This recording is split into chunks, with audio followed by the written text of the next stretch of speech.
Good morning, good morning, good morning, good morning world!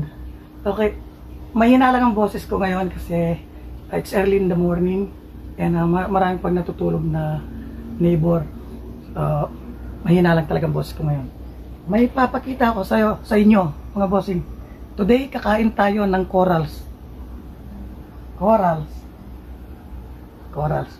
No, sea urchin. Sea urchin.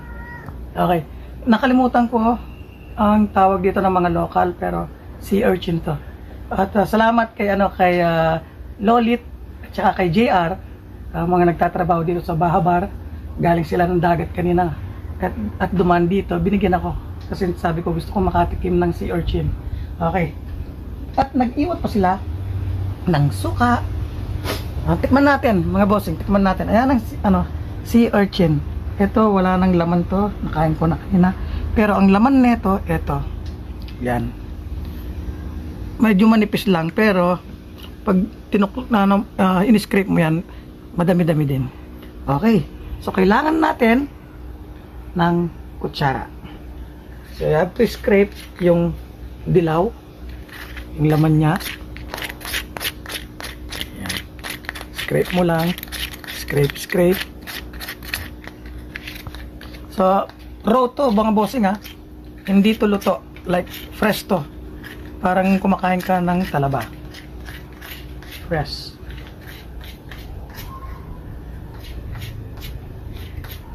Tapos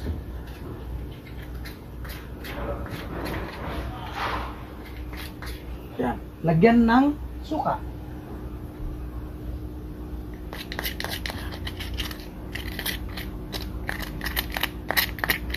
Okay. Bon appetit! Actually, nakatikim na ako nito nung nasa Cebu ako. Like, that was decades ago. So, gusto kong matikman ulit. Magkaibang uri sila eh. Doon, medyo malaki. Pero dito, maliit. Pero gusto kong matikman to. Okay, let's do this.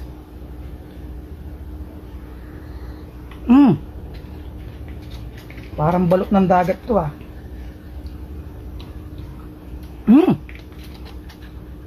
Wow! Sarap! I wouldn't say parang lasa siya ng talaba. Very distinct siya. Kasi yung talaba kasi kinakain ng fresh, no? Ito meron siya sariling lasa. Masarap. Kayo, mga bossing, kung gusto niyong pumunta ng Siquijor, I recommend talaga, highly recommended itong Bahabar.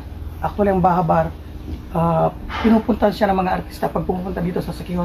Ito talaga ang pinupuntahan nila, lalo na paggabi. Sarap ng pagkain, ng kompleto sa drinks, tsaka yung atmosphere, ang sarap, may live band. Very friendly ang mga tao dito, ang mga staff. At syempre, salamat kay Steve at saka kay Jen, mga friends namin, owner ng Bahabar, and also they own the Republica beach bar, so few meters apart.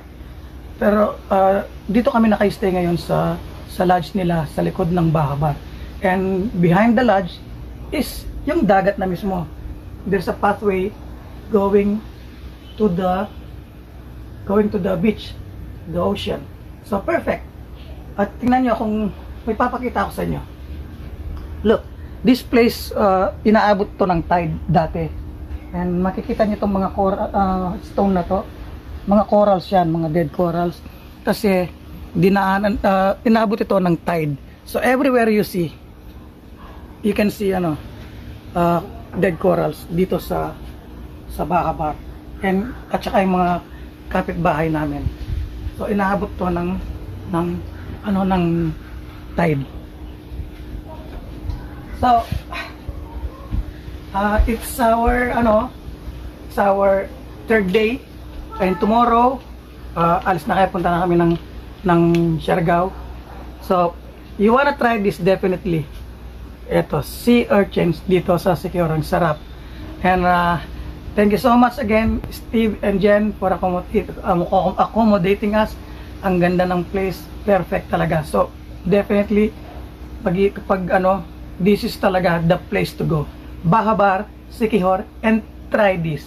Sea urchins. Alright. Peace and love. I still love you. Woo!